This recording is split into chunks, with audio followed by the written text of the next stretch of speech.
Rejection hurts, it stings in the bones. But perhaps what they rejected was never you. Perhaps it was the mask. The image you showed, the role you played, the carefully constructed version of yourself designed to win approval, avoid pain, and survive. Carl Jung called this the persona, the socially acceptable version of you that the world meets. But here's the painful truth. The more you perfect the mask, the more you lose touch with your soul. And eventually, the world begins to sense the hollowness. This is not a lesson in self-help. This is a confrontation with the false self, the part of you that pretends, performs, and wonders why people never truly connect.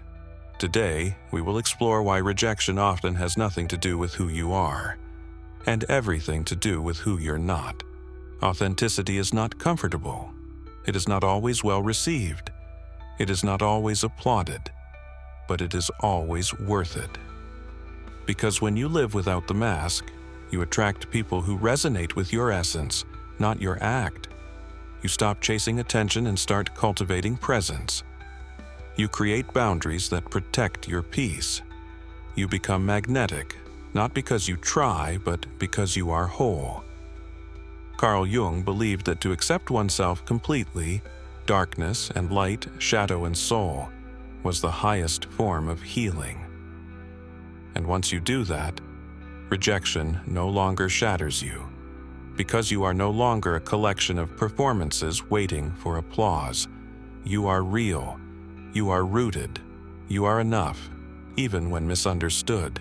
From a young age, you were taught how to be. Be quiet, be nice, be smart, be strong. Be what makes others comfortable.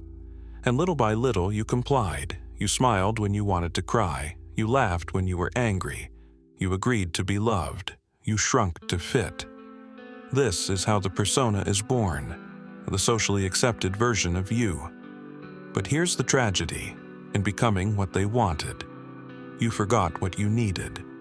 And in that forgetting, you lost authenticity. Not because you're fake, but because you were afraid. Afraid of rejection. Afraid of not being good enough. Afraid of being too much. But the persona doesn't protect you. It isolates you because people may like the mask. But deep down, you'll always wonder if anyone truly knows you. There is a sickness in modern identity, the addiction to being liked. We chase likes. We build brands out of our faces. We filter our lives to be acceptable to strangers. But Jung warned, the persona is a system of behavior we adopt to deal with others. But danger arises when we identify with it. You start to believe the act. You convince yourself you are the character. And so, when rejection happens, it feels personal, but it's not. What they're rejecting is not your soul. It's the script you've been following. The real you hasn't even entered the room. And as long as you keep performing, you'll never feel truly loved, only tolerated. Only chosen for your presentation, not your presence. To be liked is easy. To be known is rare. But to be known, you must first stop hiding. Rejection feels final, like a verdict on your worth. But Carl Jung saw it differently. He believed that every rejection is an invitation, not to shrink, but to reflect. Here's what rejection may actually mean.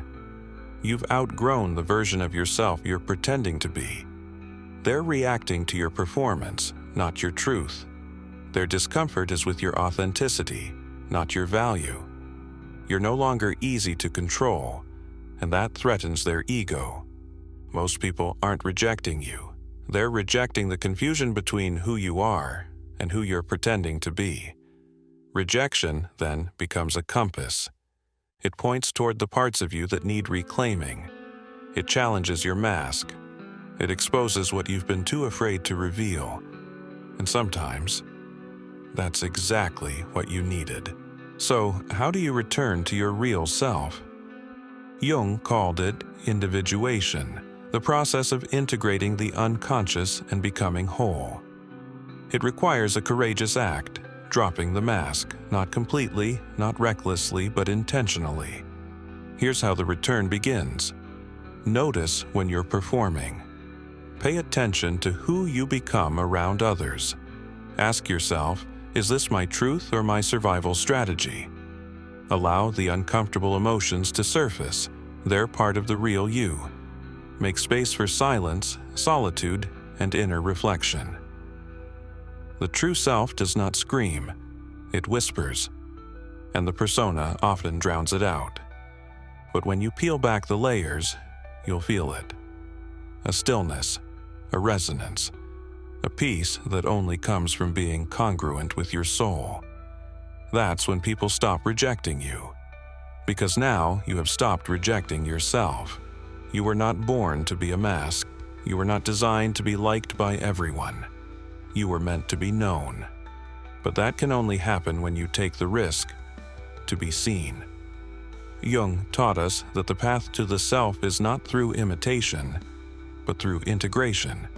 Drop the role. Forget the script. Stop waiting for permission. Because the truth is, they didn't reject you. They never even met you. They only saw your mask. And the moment you take it off, the right ones will finally see you.